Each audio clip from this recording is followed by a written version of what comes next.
नमस्कार दोस्तों, स्टेनो गुरु ज्ञान चैनल में आप सभी का स्वागत है। डिक्टेशन शुरू होगी 5 सेकंड बाद।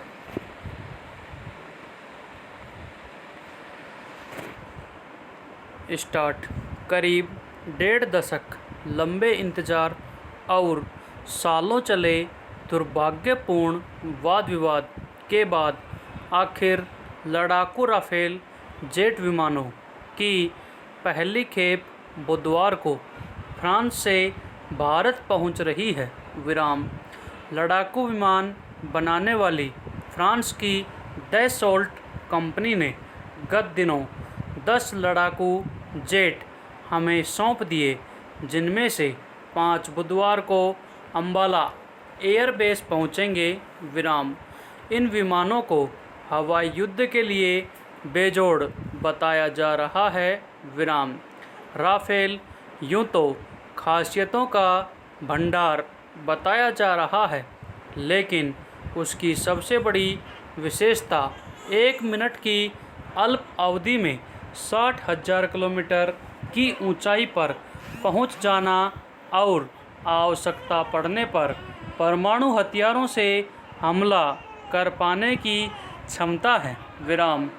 इस विमान की इतनी खासियतों के बाद मन में स्वाभाविक रूप से यह प्रश्न उठता है कि आखिर हमने इन्हें मंगाने में इतनी देरी क्यों की।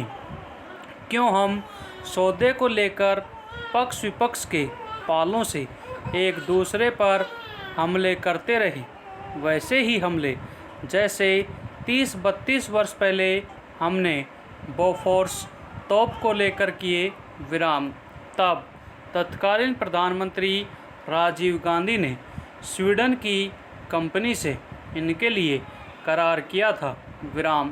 तोप आती उससे पहले ही उनमें रिश्वत को लेकर आरोप लगने शुरू हो गए। इसकी शुरुआत स्वयं राजीव मंत्रिमंडल के रक्षा मंत्री वीपी सिंह ने की और फिर भाजपा सहित संपूर्ण विपक्ष उन पर हमलावर हो गया। न जाने कितने देसी विदेशी दलालों के नाम उसमें जुड़ गए। उस विवाद का परिणाम यह हुआ कि बोफोर्स घोटाला वर्ष 1989 के आम चुनाव का मुद्दा बन गया।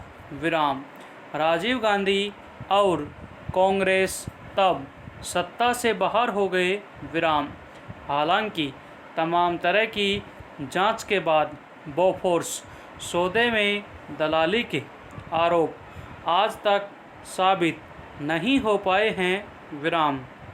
इसके विपरीत करगिल की लड़ाई में बोफोर्स तोप ने अपनी तकनीक के जलवे बिखेरे और दुश्मन पाकिस्तान को वहां चारों खाने चित कर दिया।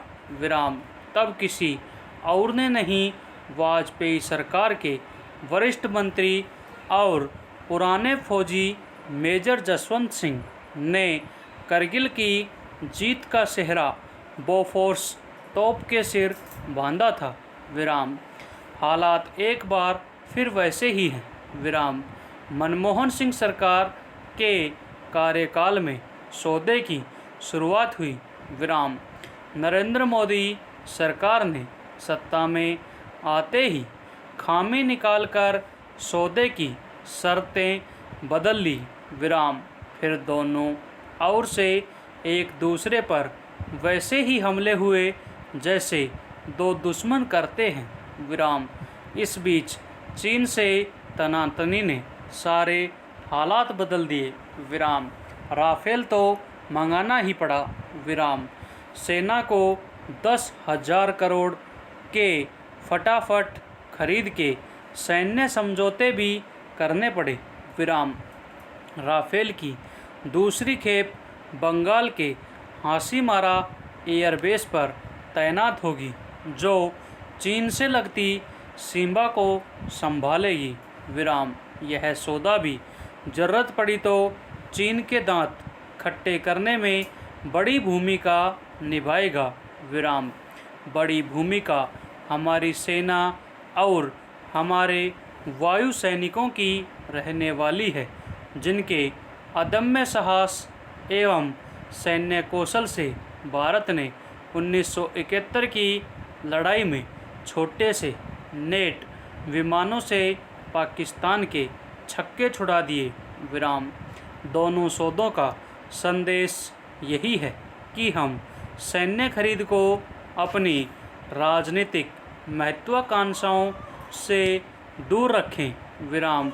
हो सके तो यह काम सेना के ही जिम्मे कर दे, ताकि वह अपनी ज़रूरतों पर चल सके। विराम।